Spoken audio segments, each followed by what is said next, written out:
네, 이 시간에는 행동으로 나타내는 회개라는 제목을 가지고 함께 말씀을 나누도록 하겠습니다. 오늘 본문을 보면 이스라엘 백성들이 여리고 다음으로 치르는 전쟁에 대한 기록이 담겨 있습니다. 여리고에서 멋지게 승리한 이스라엘 백성들은 이 다음 아이성 전투에 매우 담대하게 맞선 것을 오늘 보여주고 있습니다. 그들은 아마 속으로 이 전쟁은 우리가 이길 수밖에 없는 전쟁이다라고 생각했을 것입니다. 왜 그렇습니까? 그들은 바로 이 직전 가나안에서 가장 큰 대적으로 봐도 무방한 여리고성을 아주 쉽게 하나님의 능력으로 정복한 그런 경험이 있던 것이죠. 여리고는 그 일대에 가장 먼저 세워진 도시였습니다. 제가 지난주에 기원전 4,000년을 말씀드렸는데 아들의 역사책을 보니까 기원전 9,000년경에 이곳에 최초의 도시가 생겼다고 이렇게 기록이 되어 있었습니다. 그러니까 확실하게 가나안 땅에서 가장 먼저 세워진 도시요, 또 가장 난공불락의 요새였고 또 가장 많은 사람들이 살고 있었던 도시였다라고 우리가 볼 수가 있는 것이죠. 그런데 이런 전쟁을 아주 쉽게 승리로 이끌었으니 겨우 12,000명, 전 인구가 12,000명밖에 되지 않는 이 아이성. 그래서 오늘 정탐꾼들이 뭐라고 얘기합니까? 소수다. 그들은 소수다 이렇게 얘기하고 있다는 것이죠. 그래서 이 전쟁 이길 수 있는 전쟁이라고 생각했을 것입니다. 그런데도 여호수아는 교만한 마음 품지 않고 여리고성에서 했던 것처럼 아이성에 정탐을 보내는, 그래서 그 과정을 동일하게 밟아가는 그런 겸손한 모습도 보여주고 있던 것이죠. 그래서 정탐꾼들이 와서 얘기합니다. 2,000~3,000명만 올라가게 합시다. 그들은 소수입니다. 우리가 이 본문을 전쟁에 패배했다라는 그 결과를 가지고 교만한 거 아니냐, 너무 쉽게 본 것 아니냐 이렇게 생각할 수 있습니다. 그러나 제가 말씀드렸듯이 여호와는 매우 겸손하게 전쟁을 준비하고 있었고 그래서 정탐을 보냈던 것이고, 그리고 오히려 2,000~3,000명만 보내자고 하는 그들의 모습, 오히려 하나님에 대한 확고한 믿음에서 비롯된 것이다. 우리가 이렇게 볼 수도 있는 것이죠. 그래서 교만해서 패배했다라는 것이 아니고 충분히 그렇게 준비하면 이길 수 있을 전쟁을 그들이 지금 준비하고 있다라고 보는 것이 맞다는 것입니다. 질 이유가 하나도 없는 전쟁, 이길 수밖에 없는 전쟁, 이 전쟁에 지금 이스라엘 백성들이 나서고 있다. 그런데 졌습니다. 6절에서 9절에 나오는 이 여호수아의 기도를 우리가 보게 되면 정말 여호수아가 큰 충격을 받았던 것 같아요. 정말 하나님께 말도 못하고 그냥 계속해서 한탄하는 그런, 애통해하는 그런 모습들을 볼 수 있는데, 이스라엘의 패배가 여호수아뿐만 아니라 온 이스라엘에게 정말 큰 충격이었다라고 볼 수가 있는 것이죠. 여러분, 우리가 세상을 살다 보면 오늘 본문에서 우리가 보는 것처럼 참 인생 안 풀린다, 참 힘들다라는 그런 생각할 때가 있습니다. 그런 고난의 터널을 지나가고 있는 그런 자신을 발견할 때가 있다는 것이죠. 여러분, 우리가 인생에서 고난을 당하는 것, 그 이유가 몇 가지가 있습니다. 첫째는 그 고난이 하나님의 뜻일 수 있다는 거예요. 예수님도 또 예수님의 제자들도 그 제자들을 고난 가운데로 초청하고 있는 모습을 우리가 볼 수가 있습니다. 디모데후서 2장 3절 말씀에 너는 그리스도의 예수의 좋은 병사로 나와 함께 고난을 받으라 이렇게 말씀하고 있다는 것이죠. 복음을 위해 사는 삶은 분명 영광되고 복된 삶입니다. 그러나 영원을 바라보지 못하는 세상의 눈으로 바라볼 때는 그 삶이 고난이라는 것이죠. 우리가 온전한 믿음의 눈을 가졌으면 좋은데 우리의 믿음이 다 그렇게 장성한 분량이 아니다 보니까 믿음의 사람들 중에 자기가 당하는 고난을 그냥 한탄하는 그런 모습들이 많이 나타나는 것이죠. 그 고난에서 하나님의 영광을 보지 못하고 그 고난의 의미를 발견하지 못하고 그 고난 때문에 믿음을 잃거나 방황하는 그런 사람들이 많이 있다는 것이죠. 그런데 하나님의 뜻인 고난이 있다라는 것을 오늘 성경 우리에게 말씀하고 있습니다. 그래서 베드로는 얘기합니다. 여호와의 날이 임하기를 바라보는 자, 또 바울은 얘기합니다. 영원한 나라의 그 영광의 면류관을 바라보는 자만이 이 믿음의 삶을 완주할 수 있다라고 얘기하는 것이죠. 하나님의 뜻대로 당하는 고난이 우리에게 있다는 것입니다. 또 두 번째는 뭡니까?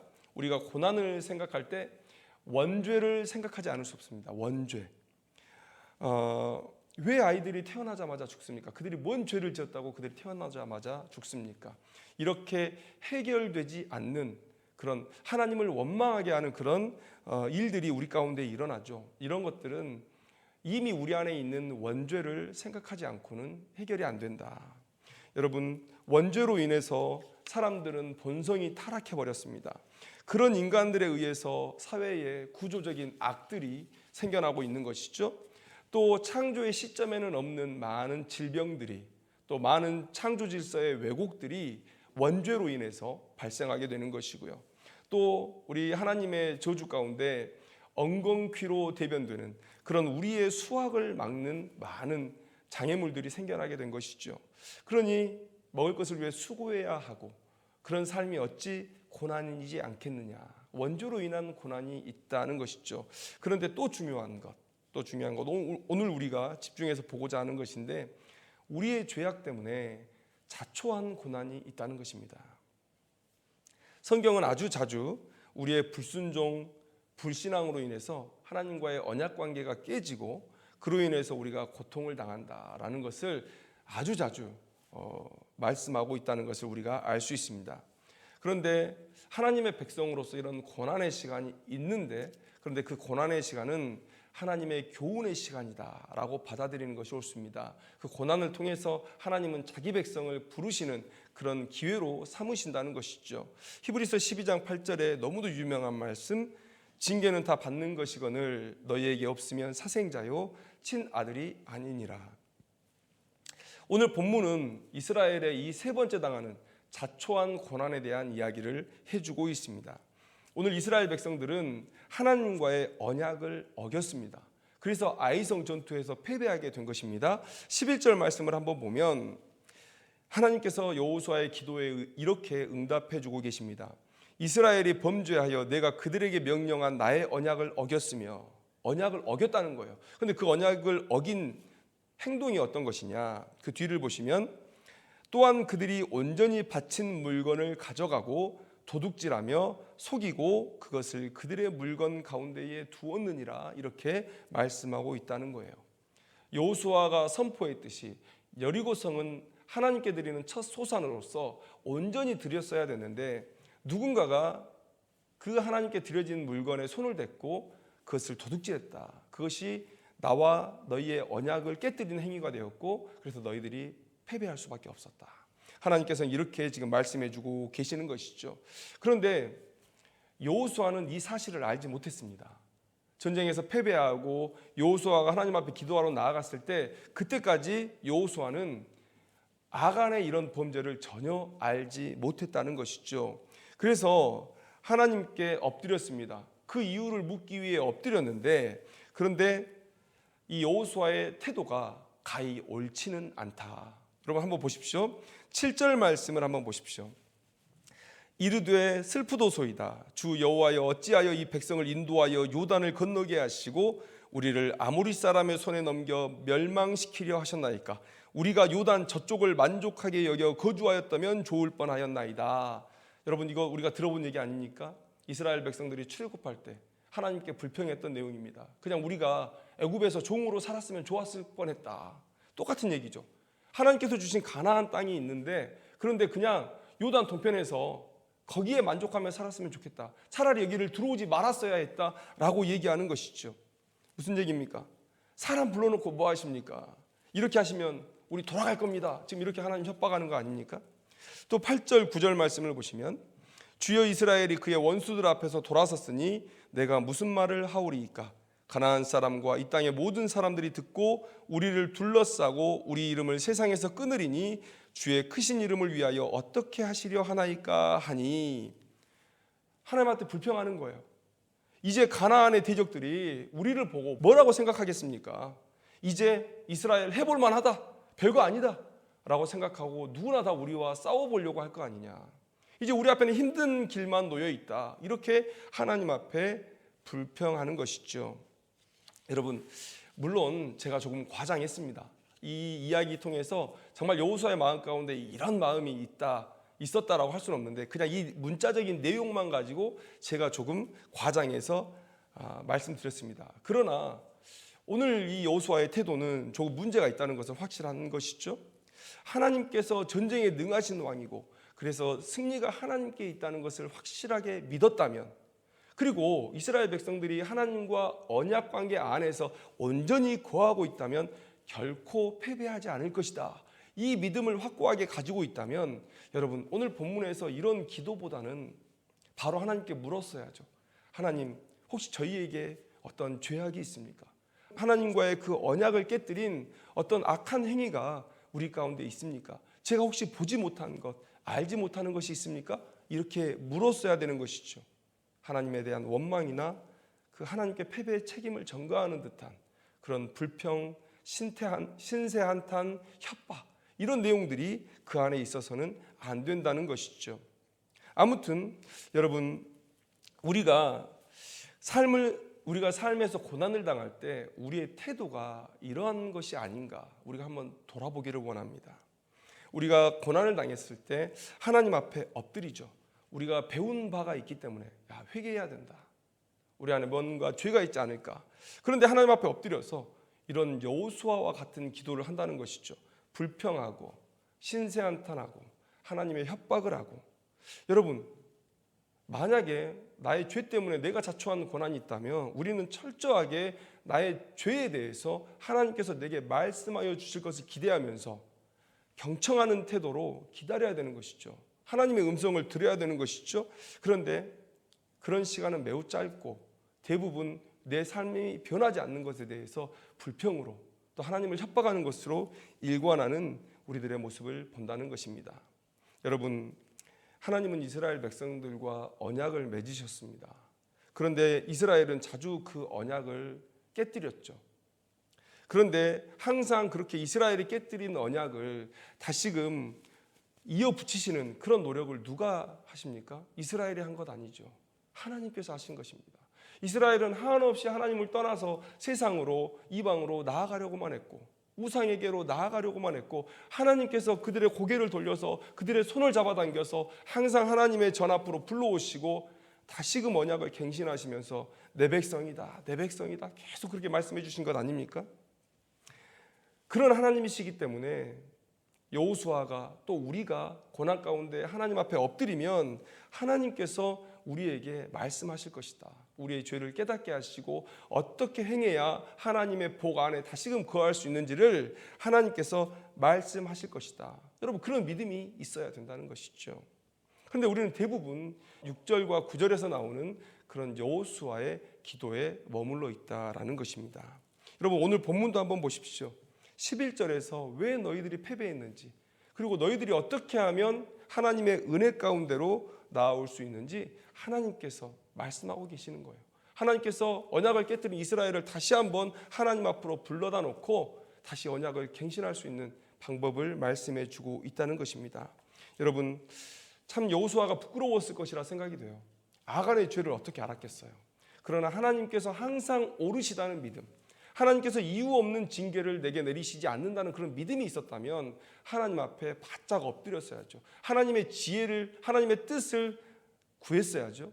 그러나 여호수아가 그러지 못했다는 것, 여러분, 우리는 이런 믿음이 아니기를 바랍니다.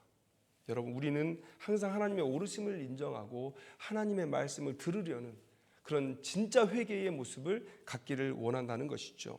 그런데 여러분, 또 하나 우리가 기억해야 되는 것은 우리의 회개가 여호수아의 이런 감정적인 모습뿐만 아니라 그냥 말들에서 멈추는 경우가 많다는 거예요. 말뿐인 회개. 여러분, 국어사전을 찾아보니까 정말 정확히 기록이 되어 있습니다. 여러분, 후회와 회개의 차이가 뭐냐? 국어사전의 후회는 이전의 잘못을 깨치고 뉘우치다, 이렇게 되어 있습니다. 그런데 회개를 찾아보니까 뭐라고 되어 있습니까? 잘못을 뉘우치고 고친다, 여기까지 기록이 되어 있습니다. 이게 후회와 회개의 차이점이죠. 우리는 뭔가 인생이 안 풀릴 때 회개하자 그래놓고 하나님 앞에 나와서 자기의 죄를 자복하고 통회하고, 여러분, 여기까지는 좋아요. 그러나 그 다음이 없다는 것, 똑같은 죄를 계속해서 반복하고 살아가고 있다는 것, 여러분, 말뿐인 회개, 여러분, 이런 말뿐인 회개로는 우리의 삶에 어떠한 변화도 만들어낼 수 없다라는 사실 우리가 꼭 기억해야 됩니다. 돌이키는 행동으로 나아가야 되는 것이죠. 행동이다. 후회가 아니다. 여러분, 진정한 회개는 행동으로 나타나야 된다는 것입니다. 그래서 하나님께서 말씀하세요. 10절 말씀에 그렇게 엎드려 있는 이 여호수아의 무릎을 일으켜 세우십니다. 여호와께서 여호수아에게 이르시되 일어나라, 어찌하여 이렇게 엎드렸느냐. 기도하고 있는 것을 책망하시는 것이 아니죠. 이제 내가 너에게 내 뜻을 알릴 테니까 이제 회개의 행동을 나에게 보이라라는 것이죠. 그들이 뭐 해야 됩니까? 여호수아가 뭐 해야 되죠? 이스라엘 안에 있는 죄를 뽑아내야 되는 것이죠. 여러분, 야고보서 2장 26절 말씀에 영혼 없는 몸이 죽은 것 같이 행함이 없는 믿음은 죽은 것이니라. 행함이 없는 회개도 죽은 것입니다.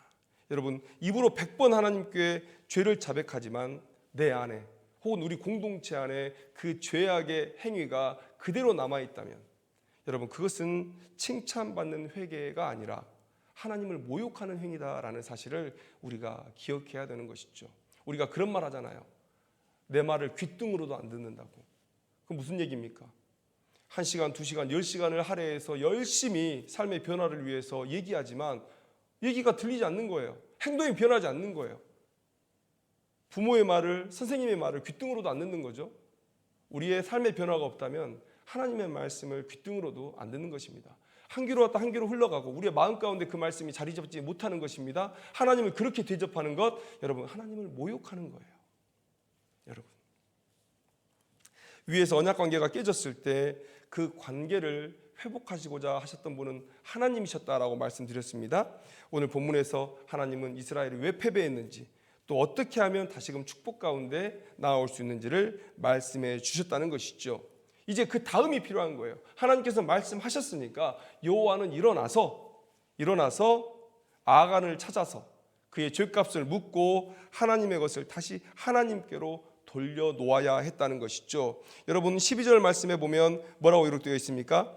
그 온전히 바친 물건을 너희 중에서 멸하지 아니하면, 여러분, 제가 지난번 설교에서도 말씀드렸지만 여리고성을 진멸하는 것, 그 진멸함 자체가 하나님께 드린다라는 의미입니다. 그래서 여기서도 아간이 가져간 것을 멸하지 않으면, 그 멸하다라는 표현 자체가 하나님께 드린다라는 표현과 동의어라. 그래서 하나님의 것을 다시 하나님께로 돌려드리지 않으면 하나님께서 회개로 받으시지 않는다라는 것이죠. 이제 일어나야 되는 것입니다.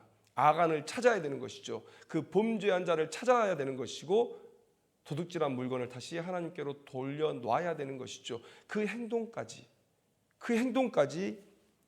해야 진정한 회개라는 것입니다. 여러분, 말에서 멈추면 안 돼요. 행동으로 나아가야 됩니다. 하나님은 우리와 언약 관계가 회복되기를 원하시기 때문에 하나님께서는 우리가 기도하고 기다리고 경청하는 태도로 머물러 있으면 반드시 깨닫게 하신다. 반드시 깨닫게 하신다. 오늘 본문처럼 여호수아를 깨닫게 하신 것처럼 우리를 깨닫게 하신다. 여러분, 우리는 행동하면 되는 것입니다. 회개의 행동으로 나아가면 되는 것이죠. 그런데 회개의 행동이 없다. 우리에게 회개의 행동이 없다. 여러분, 호세아 4장 6절 말씀에 이런 유명한 말씀이 있죠. 내 백성이 지식이 없으므로 망하는도다. 여러분, 과거에는 하나님의 말씀을 개인이 다 소유할 수 없었습니다. 그냥 두루마리 정도를 이 회당에서 가지고 있다가 그 예배 때마다 그냥 작은 본문 하나하나를 읽어주는 정도. 여러분, 이것으로 이스라엘 백성들이 하나님의 뜻을 알아야 되는 것이죠. 여러분, 그런 상황에서 종교 지도자가 혹은 왕이 그들을 잘못 이끌어가면 그냥 잘못 이끌린 대로 끌려가는 거예요. 그래서 예수님께서 목자 없는 양 같다라고 말씀하신 것 아니겠습니까? 여러분, 우리가 요시야 시대에 율법책을 발견했던 것 기억하시죠? 왕에게도 하나님의 말씀을 갖는 것이 흔하지 않은, 물론 그들이 타락해서 그랬겠지만 그런 시대가 있었다는 거예요. 하물며 왕도 그럴 텐데 일반 백성들이 하나님을 아는 지식을 풍성히 갖는다는 것 불가능한 일이었죠. 그저 하나님 앞에 바로 선 왕, 하나님 앞에 바로 선 선지자, 하나님 앞에 바로 선 대제사장이 있기를 바라면서 수동적으로 따라갈 수밖에 없었던 신앙의 삶이 그들의 삶이었다. 그런데 여러분, 지금 이 말씀을 우리 가운데 적용할 수 있습니까? 아니라고 생각해요. 여러분, 우리는 지식이 많습니다. 누구나 성경을 가지고 있고 누구나 정리된 교리를 배우고 있습니다. 어느 시대보다도 이론적으로 잘 무장된 시대를 우리가 살아가고 있습니다. 그러면 하나님을 아는 지식이 풍부해져서 백성들이 하나님의 언약 가운데로 나아가고 그리고 복받는 길로 나아가야 되는데, 여러분 정말 우리의 삶에서 하나님의 말씀이 풍성해져서 이런 선한 일들이 일어나고 있습니까? 종교개혁의 열정이 식어졌습니다. 그러면서 말씀으로 돌아가자는 이 구호 아래 남아있는 게 뭐냐? 자기 변명, 자기 변호의 신앙의 행태가 판을 치게 됐다는 거예요. 그저 회개의 모양만 취하고 죄를 뿌리 뽑는, 이 죄를 뿌리 뽑는 진정한 회개로 나아가지 않는다라는 것이죠. 이런 모습의 증거가 무엇입니까? 성경을 많이 아는 자들이 가장 죄악에 앞장서 있다. 이게 우리 한국교회의 모습이다라는 거예요. 제가 우스갯소리 아니죠. 제가 자주 드리는 말씀이 있습니다. 하나님이 없다면 그것의 가장 명확한 증거는 목사들이다. 하나님이 계시다면 하나님의 말씀을 저렇게 잘 아는 자들이 저렇게 큰 죄악들을 저지를 수 있겠는가. 그래서 이제는 목회자들도 얘기해요. 어제도 노예 예배를 갔더니 그렇게 설교를 하시더라고요. 목사 중에 천국 못 갈 목사들이 많다. 목회자가 죽어서 천국에 입성하면 잔치가 벌어진다고. 그런 얘기까지 우리가 하고 있습니다. 없는 일인데 이런 말들이 만들어지진 않았겠죠. 다른 많은 회개해야 할 죄들이 있지만 오늘 우리가 물질에 대해서 아간의 죄에 대해서 언급하고 있으니까 오늘 물질에 대한 얘기를 좀 해보려고 해요. 제가 의도하지 않았는데 어제 뉴스에 이 소식이 나오더라고요. 교회 세습에 대한 얘기가 어제 나왔는데 저도 몰랐던 아주 참신하고 새로운 방법으로 교회 세습을 했기 때문에 제가 여기서 소개해 드리려고 합니다. 예배당을 하나를 만들었어요. 아들에게 세습을 해주기 위해서 조그만 상가 예배당을 하나를 마련을 했는데 예배를 드리지 않는다고 합니다. 성도도 없습니다. 목사도 거기서 일하지 않아요. 근데 꾸며만 놨어요. 예배당처럼. 페이퍼 처치라고 소개를 하더라고요. 언론에서. 기업인들이 돈 빼돌릴 때 쓰는 페이퍼 컴퍼니 있지 않습니까? 그런데 이제 이 페이퍼 처치가 등장하게 된 거예요. 그리고 성도들도 모르게 성도들의 교적을 그 교회로 옮겨놨어요. 성도들도 모르게. 그리고 문자로 보내서 그쪽 교회에 헌금하라고. 왜냐하면 교회에 흔적을 남겨야 되잖아요. 자기 아들이 그곳에 심호했다는 흔적을 남겨야 되고 그 헌금된 것으로 자기 아들이 보수를 받아야 되니까 그 흔적을 남기기 위해서 그쪽으로 헌금하라고 독려를 하고 있더라고요. 그리고 6개월 후에 겨우 6개월 유지하고 이제 교회는 문을 닫았겠죠. 그것으로 자기 아들을 담임 목사로 세우는 그런 일을 했다고 합니다. 어느 지역의 가장 큰 교회예요. 어느 지역의 가장 큰 교회. 여러분, 그 교단이 세습 방지법을 가지고 있습니다. 세습 방지법을 만들었다는 것은 세습에 대한 문제를 서로가 인식했다는 것이죠. 최소한 과반수 이상의 목회자들이 모여서 교회 헌법을 바꿨겠죠. 여러분, 우리가 그 정족수를 따져보면 대부분 이렇게 법을 개정할 때는 과반수로 안 할 거예요. 보통 3분의 2 이상을 얘기할 겁니다. 그렇게 많은 사람들이 세습의 문제점을 인식하고 거기에 동의해서 세습 방지법을 만들었습니다. 그런데 이렇게 편법, 불법을 써가면서 교회를 물려주려 하는 이유가 뭘까? 여러분, 너무 교회 목회가 어려워서 그 교회에 오려는 사람이 없어서 그럴까요? 아니, 제가 그렇게 공고를 냈는데 아무도 우리 교회에 안 오니까 어쩔 수 없이 제 아들이 십자가를 진 겁니다. 여러분, 이래서 그렇게 하는 것입니까? 아니면 다른 목회자들과 비교해서 자기 아들의 능력이 너무나 출중해서 영성이고 설교고 뭐 상담이고 모든 능력이 너무나 출중해서 이 자녀 목사를 그곳에 세운 것입니까? 교단 목회자들이 가장 많이 하는 말이 있습니다. 세습을 할 때 가장 많이 하는 말은 뭐냐? 교회 분란 없이 조용히 하기 위해서라고 얘기해요.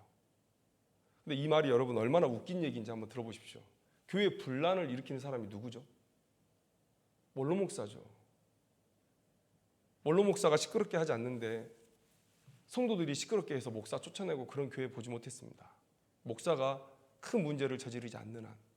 그러면 이 말을 돌려 말하면 무슨 얘기죠?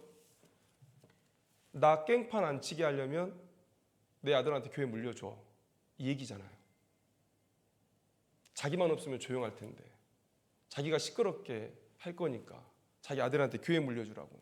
근데 이걸 세습하는 목회자들이 논리로 내세우고 있다는 거예요. 그런데 여러분, 이 교단은 그나마 세습 방지법이라도 있죠. 저희 교단은 없습니다.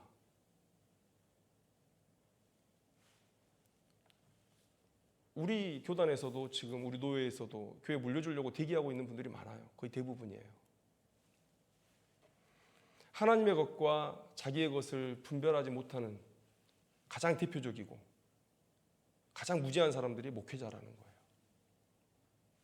여러분, 내 것이 어디 있습니까? 다 하나님 거지. 아간의 죄로 인해 36명이 죽었습니다. 그리고 이스라엘 백성들이 가나안 땅에서 우스운 자들이 돼버렸어요. 해볼 만한 싸움이다. 여러분, 이제 이스라엘 백성들을 보면서 그렇게 생각하고 있다는 거예요. 아간 때문에 이스라엘이 이런 평판을 갖게 됐고 이런 위기 가운데 빠지게 됐습니다.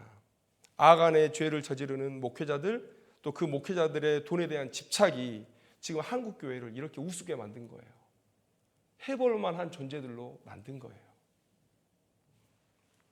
여러분, 오늘 본문에서 하나님의 것을 훔친 아간은 이스라엘 백성 중에서 뽑혔고 불살라졌습니다. 하나님은 오늘 본문에서 아간에게 행하신 것처럼 나의 것을 도둑질하려는 자는 반드시 이렇게 행할 것이다 라고 경고하는 거예요. 여러분, 하나님의 살아가는 백성을 위해서라도 하나님은 그러한 자들을 반드시 뽑아내서 심판하실 것이다. 여러분, 두려움을 가져야 되는 것이죠. 마태복음 13장 40절 말씀에 그런즉 가라지를 거두어 불에 사르는 것 같이 세상 끝에도 그러하리라. 여러분, 요한복음 9장 41절 말씀에 이런 말씀이 있습니다. 예수께서 이르시되 너희가 맹인이 되었더라면 죄가 없으려니와 본다고 하니 너희 죄가 그대로 있느니라. 바리새인에게 하신 말씀이에요. 하나님의 말씀을 잘 아는데 그런데 그것을 자기의 안위를 위해서만 사용하는 사람들, 자기 변호, 자기 변명의 소스로 사용하고 있는 사람들을 향해서 예수님께서 하신 말씀이에요.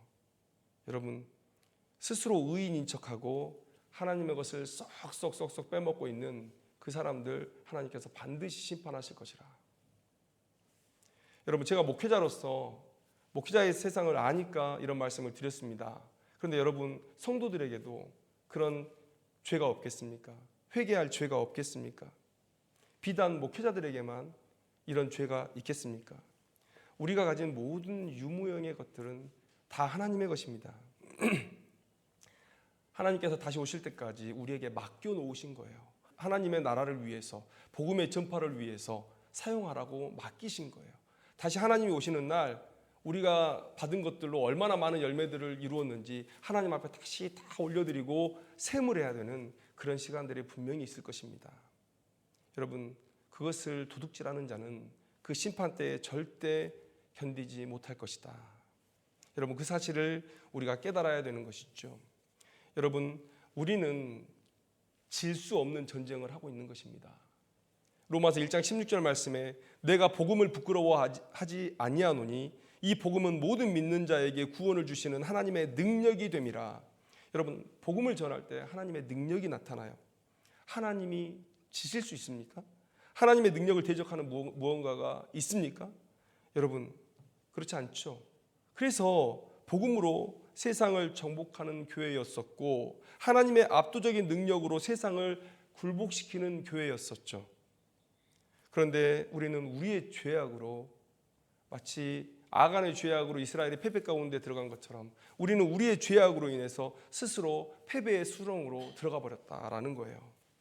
그 상황에서 회개하지 않는다면, 또 회개하러 나왔는데 신세 한탄이나 불평이나 하나님에 대한 협박을 일삼고 있다면, 그리고 그냥 거기서 멈추고 행동하는 회개로 나아가지 못하고 있다면, 여러분, 다시 회복의 가능성은 없는 것입니다. 복음의 전성기, 교회의 전성기는 오지 않을 것입니다. 내 믿음의 전성기는 다시 오지 않을 거예요. 여러분, 회개해야 됩니다. 회개해야 됩니다. 하나님은 결국 찾으실 거예요. 뭘 찾습니까? 하나님은 범죄한 자를 반드시 찾아내실 것입니다. 여러분, 우리가 방사능 측정기 있잖아요. 다른 모든 것은 탐지하지 않지만 방사능 물질에 대해서는 바로 반응을 하시죠. 하나님께서 거룩하시다라는 얘기는 무엇입니까? 하나님께서 죄에 대한 검사기, 죄에 대한 측정기가 되신다는 거예요. 죄에 대해서 가장 민감하신 분이 하나님이세요. 죄를 짓고 하나님 앞에 그냥 지나갈 수 있다? 여러분, 그런 생각 절대 하셔서는 안 된다. 하나님은 반드시 찾으실 것이다. 죄인을 찾으실 것이다. 여러분, 오늘 아간에게 그 포커스가 계속해서 좁아지면서 모여가잖아요. 여러분, 얼마나 두려웠을까요? 저 그런 생각을 해봐요. 그렇게 포커스가 자기에게 맞춰질 때 그냥 앞으로 뛰어나가서 아간이 회개했더라면 어땠을까? 설마 내가 걸리겠어? 나를 찾아내겠어? 숨어가지고 이렇게 있었겠죠? 근데 마지막에 아간이 딱 불려오니까 그제서야 자기 죄를 인정하잖아요. 여러분, 하나님은 반드시 범죄한 자를 찾으실 것이다. 하나님의 것을 도둑질한 자를 반드시 찾으실 것이다. 여러분, 그런 두려움으로 살아야 될 줄로 믿습니다. 또 하나님은 무엇을 찾으십니까? 자신의 잃어버린 것을 반드시 찾으신다. 아간이 훔쳐간 것을 멸하지 않으면, 내게 다시 가져오지 않으면 이스라엘을 용서하지 않을 것이다 라고 말씀하세요. 여러분, 자기도 불행한 것입니다. 또 아간처럼 그 공동체를 불행하게 할 수 있어요. 여러분, 그냥 나만의 죄가 아니에요. 한국 교회를 위기 가운데 빠뜨리게 하는 죄라는 사실 여러분들 기억하셨으면 좋겠어요. 이사야서 42장 8절 말씀에 나는 여호와이니 이는 내 이름이라. 나는 내 영광을 다른 자에게, 내 찬송을 우상에게 주지 아니하리라. 전쟁의 전리품을 취한 것, 하나님의 영광을 도둑질한 거예요. 하나님은 그 어느 것도 자신의 것을 빼앗기지 않으신다는 사실, 반드시 찾으실 것이라는 사실, 여러분, 지금 이 세상에서 하나님의 것을 내 주머니에 놓고 안 걸리겠죠? 여러분, 그런 일은 절대 일어나지 않습니다. 여러분, 오늘 본문 속에서 하나님은 여호수아에게 일어나라고 말씀하셨어요. 행동하는 회개를 자신에게 보이라라고 말씀하셨어요. 여러분, 이게 진짜 회개죠. 행하는 회개가 진짜 회개입니다. 여러분, 우리 모두가 나의 죄를 뽑아내기를 원합니다. 또 우리의 공동체의 죄를 함께 힘을 모아서 뽑아내기를 원합니다. 그래서 나와 교회의 새로운 전성기를 도래케 하는 그런 귀한 하나님의 일꾼들이 다 되시기를, 그래서 복받는 인생 되시기를 주님의 이름으로 축원합니다. 기도하겠습니다.